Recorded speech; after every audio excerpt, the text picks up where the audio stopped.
Mon frère, ma soeur, je prends ta Bible dans le livre de la Genèse, le chapitre 12, les versets 1 à 3.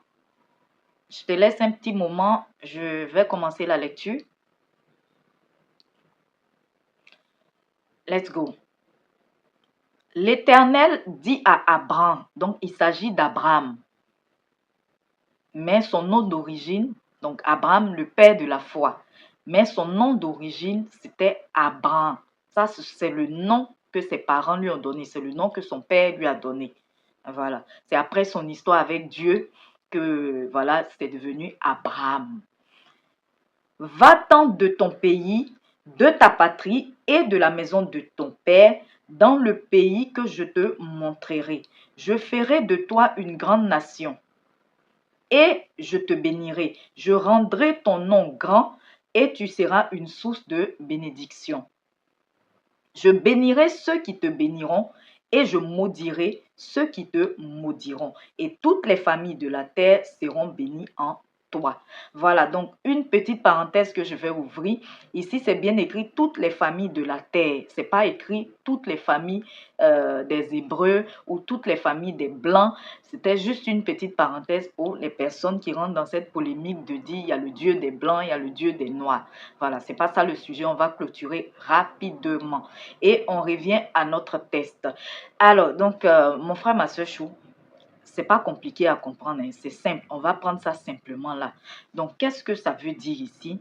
Ça veut dire que ce n'est pas parce que tu vis dans un pays très prospère, dans un pays très développé, où toutes les conditions sont réunies pour que les gens soient riches et prospères, que toi aussi tu seras riche et prospère.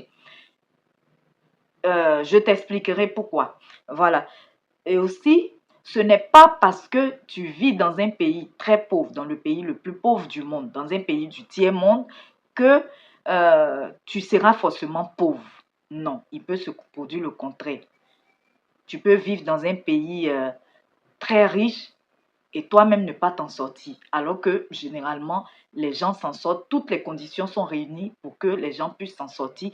Comme tu peux vivre dans un pays pauvre et aussi ne rien envier aux personnes qui vivent dans les pays développés. Et tu sais pourquoi? Parce que tu dois t'assurer d'être là, de vivre là, de travailler là où Dieu veut que tu sois. Ça s'appelle le territoire de bénédiction, je pense. Oui, le territoire de bénédiction, c'est ça. Voilà. Donc, tu dois rechercher, tu dois chercher à connaître ton territoire de bénédiction.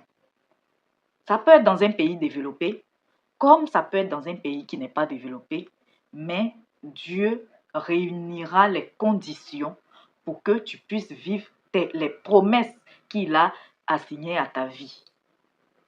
Voilà. Donc, si Dieu, par exemple, il veut que tu vives dans un pays développé et que toi, tu te maintiens dans la maison de ton père, dans la maison de ta mère, tu es attaché à ton pays, à ta patrie, alors que c'est pas là. C'est vrai que tu es né là, mais c'est pas là que tu dois vivre. Ce sera difficile, voire impossible pour toi de vivre les promesses de Dieu.